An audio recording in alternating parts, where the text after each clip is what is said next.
One today, DJ Weto. Somebody explain this. Oh my God. Taku on the beat. Dangandauza, tinashe mutarisi. Nikati ndazvitumira kamukalizi. Magaizi. Pam pam pam pam pam kashata wa bubando nyura. Oh my God. Senalasi. Right wakoma. Takuba biti. Woyo. Mr. Dio.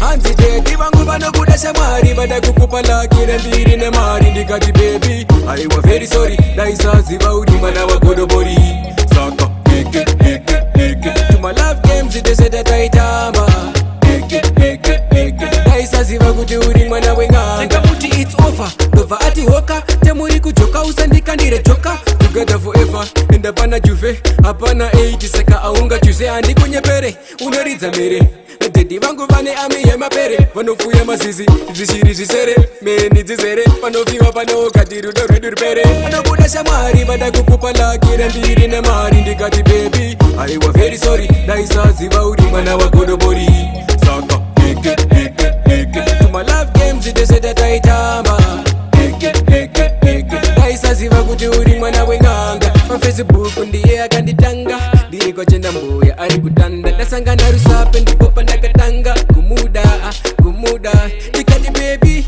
no matter what nobody's gonna tear this life apart ndaisaziva chizukuru chandunge baba vake inganga mfunge dedi vangu vanokuda shamwari vada kukupa lakire mbiri nemari ndikati baby I was very sorry ndaisaziva uri mwana wagodobori saka heke to my love games iteseta taitamba heke ndaisaziva kuti uri mwana wenganga ndikamuti it's over ndobva ati hoka temuri kujoka usandikandire joka together forever endapana juve hapana 8 saka aunga juze handikunyepere unoridza mere dedi vangu vane ami yemapere vanofuya mazizi zvishiri zvisere meni dzizere panofiwa panaokati rudo rwedu rupere nokuda shamwari vada kukupa lakire mbiri nemari ndikati baby I was very sorry ndaisaziva uri mwana wagodobori saka heke to my love games iteseta taitamba heke ndaisaziva kuti uri mwana wenganga dedi vangu vanokuda shamwari vada kukupa lakire mbiri nemari ndikati baby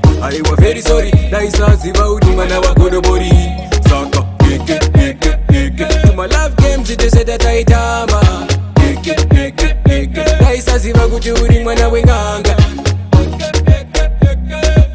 DJ Semu